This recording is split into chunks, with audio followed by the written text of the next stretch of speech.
The message arrived at 2:14 a.m. No greeting, no punctuation. You should have learnt your lessons. Resume now. I stared at the screen while the city breathed beneath my window.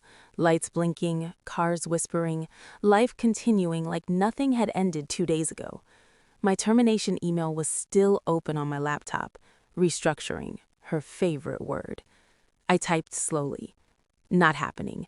I'm the new CEO of your competitor's company. Sent. My hand didn't shake. That surprised me. What did shake me was the silence afterward. No reply, no typing bubble, no rage. Just absence. And suddenly, absence felt louder than any scream. I knew then, this wasn't about a job. It never was. I replayed the last year like security footage. Muted, detached, obvious in hindsight.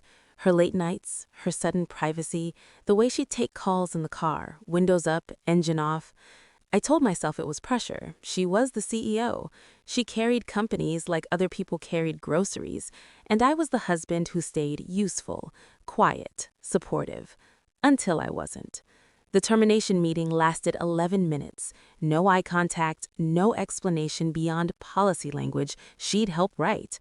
That night, she didn't come home. I didn't ask where she was. I already knew I wouldn't like the answer. Still, doubt tried to survive. It whispered excuses, stress, distance, misunderstanding. Then I noticed the small things. A second phone, a calendar invite deleted but not erased, a name that appeared too often in board reports. Daniel, her COO. He smiled too easily, touched her elbow when he spoke. I felt nothing. That scared me more than anger. I didn't confront. I observed. Patterns are honest when people aren't. I pulled phone records through a corporate audit loophole she'd once bragged about. I watched timestamps line up with her late meetings. I hired a private lab under a shell name, not for DNA, for data. Location metadata, encrypted message headers, cross-company server pings.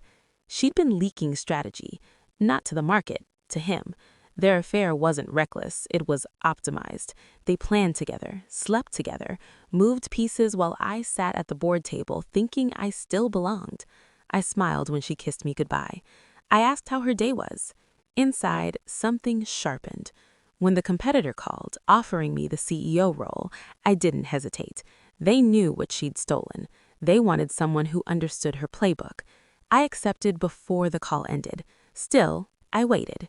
Because power is best used cold. The final report arrived at dawn, clean, annotated, undeniable. I printed it, stapled it, placed it in a slim folder.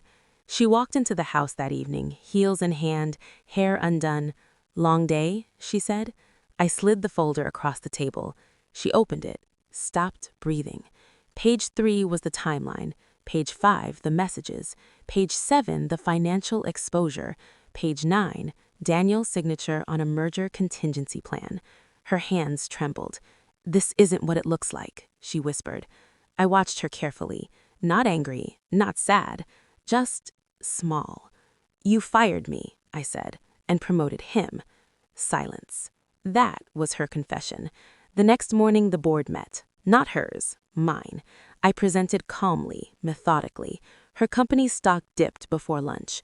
Regulators called by afternoon. Daniel resigned by evening. She texted me once, "Please, we can talk." I didn't reply. I sent her the press release instead, my name at the top, her competitor's logo beneath it. She'd taught me everything about power, including how to take it back. When I packed my things, I left the house keys on the counter. No note, no goodbye.